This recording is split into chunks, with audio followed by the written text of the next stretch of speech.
Este es el proceso por el cual todos caemos en pecado, lo que voy a señalar ahora. Primero, lo que hace el pecado me llama la atención. Nunca el pecado es algo feo. Siempre el pecado es algo lindo. O sea, si a mí no me gustan los porotos, nadie me va a envenenar con un poroto. O sea, me van a envenenar con el chocolate, que me gusta. Pero el pecado siempre me llama la atención. ¿Y por qué me llama la atención el pecado también? ¿Cuál es la razón? ¿Por qué? ¿Cómo? Porque, muy bien, porque yo soy pecador, entonces el pecado me llama la atención. Ahora, no todo lo lindo es pecado, pero siempre el pecado está detrás de algo lindo.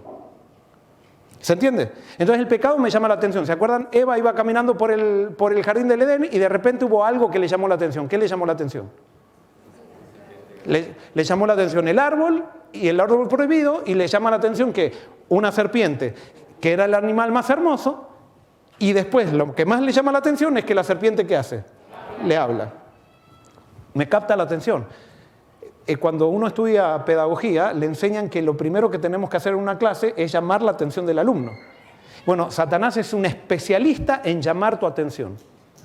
Y él tiene las mejores estrategias para llamar tu atención. A algunos los llama la atención con una mujer, a otros los llama la atención con un título académico, a otros los llama la atención con un negocio, a otros les llama la atención de algo.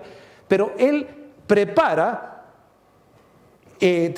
la trampa de acuerdo a tu medida.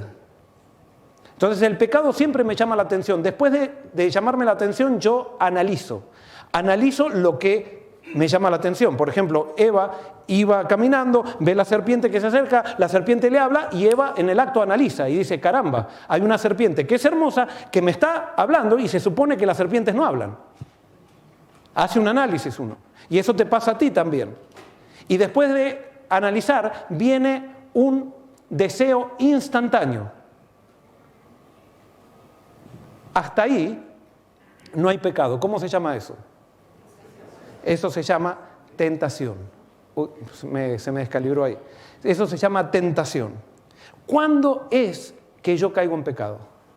Nosotros caemos en el pecado en el deseo acariciado.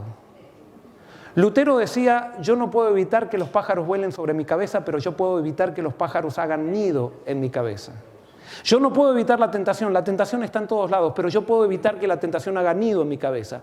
¿Cómo yo me relaciono con Cristo? ¿Desde dónde yo me relaciono con Cristo? Yo me relaciono con Cristo desde mis pensamientos.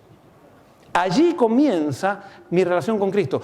Ayer hablamos de la entrega a Jesús. Suponte que tú te entregaste a Jesús y te entregaste totalmente, aunque no entiendes todavía lo que significa entregarse totalmente, pero le entregaste tus derechos a Jesús. Bueno, ahora para permanecer en Jesús, tú tienes que ser fiel a Jesús desde lo que piensas.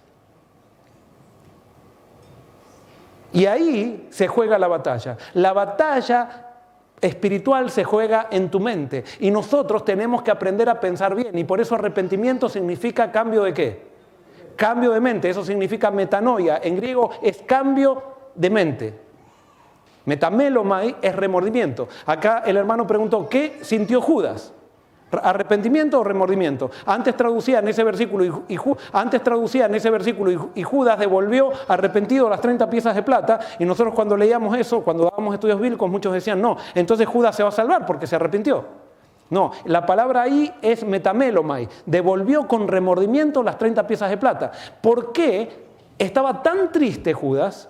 Tan triste, sin embargo la tristeza no es arrepentimiento, pero el remordimiento produce una tristeza profunda también, y como produce una tristeza profunda, nosotros lo confundimos con arrepentimiento. Y Judas estaba totalmente triste por lo que había hecho, pero nunca reconoció que él tenía un problema. Él se dio cuenta que él se había equivocado, pero no se dio cuenta que él necesitaba ser transformado, y por eso no buscó a Jesús. Es más, si hubiera buscado a Jesús, quizás simplemente en el problema, sin reconocer nada, que él necesitaba cambio, nada, hubiera buscado a Jesús, Jesús le hubiera dado arrepentimiento. Pero él no quiso. Sí. ¿Cómo? No me puedo arrepentir, por eso digo. Pero sí yo puedo decidir buscar a Jesús sin estar arrepentido, y cuando lo busco a Jesús, Él me da el arrepentimiento. Y por eso volvemos siempre a lo mismo. No es ni el arrepentimiento que me salva. ¿Quién me salva? Jesús. Porque primero viene Jesús y después el arrepentimiento. Y por eso en el camino a Cristo dice, no podemos poner al arrepentimiento como un obstáculo para llegar a Jesús. O sea, yo me convenzo que tengo que buscar a Jesús aunque no sienta arrepentimiento. Voy a Jesús, punto. Y ya al aferrarme de Jesús ya estoy salvo. Pero si permanezco en Jesús, ¿qué me da Jesús? Me da el arrepentimiento. ¿Qué es el arrepentimiento? Es ver cómo soy. ¿Se entiende? Y por eso, fíjense, la vida cristiana es súper racional. Es una de las cosas más racionales que existen.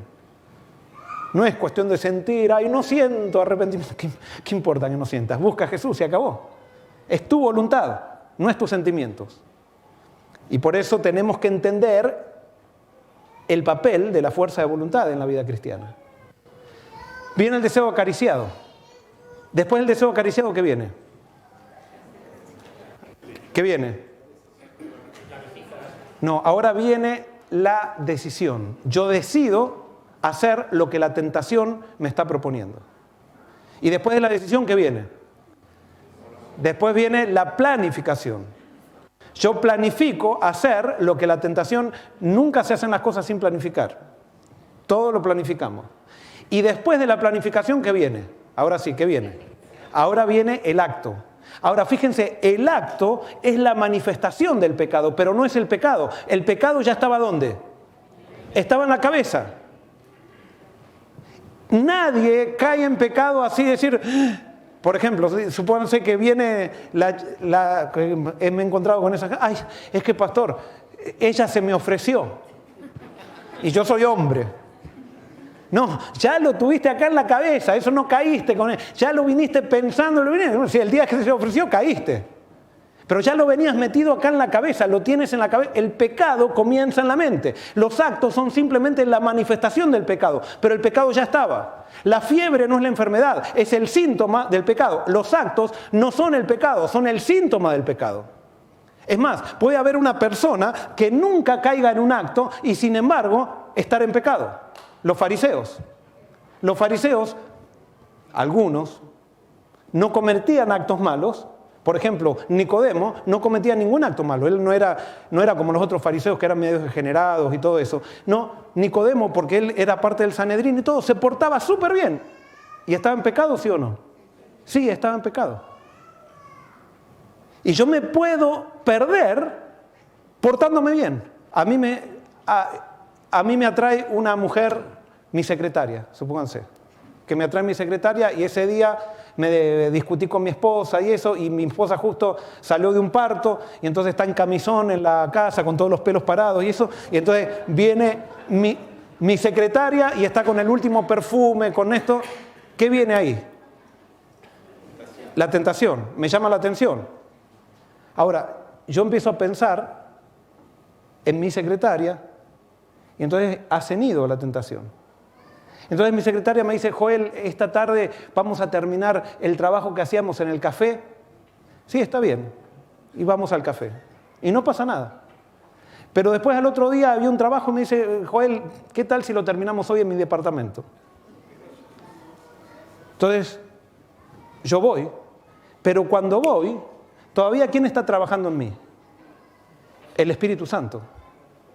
Y cuando voy digo, no, esto está mal. Y cuando llegamos al departamento le digo a mi secretaria, mira, ¿sabes qué? Me voy a mi casa. No, pero tenemos que trabajar, me voy a mi casa. Les pregunto, ¿adulteré sí o no? ¿No? Sí, adulteré. Ahí viene el problema. Sí, adulteré. No llegué al acto. Y como no llegué al acto, ahora, si adulteré, ¿qué tengo que hacer espiritualmente? Tengo que ir a Jesús. ¿Y Jesús me perdona, sí o no? Sí. Ahora, como no llegué al acto, no se me complicó la vida. Pero yo tengo que pedir perdón porque ahí se muestra que soy pecador. Y si no, tarde o temprano, si yo no confieso eso, tarde o temprano voy a caer. Quizás no con mi secretaria, voy a caer con otra. Pero tarde o temprano, el que cae no cae así de un día para el otro, cae porque acá está la caída.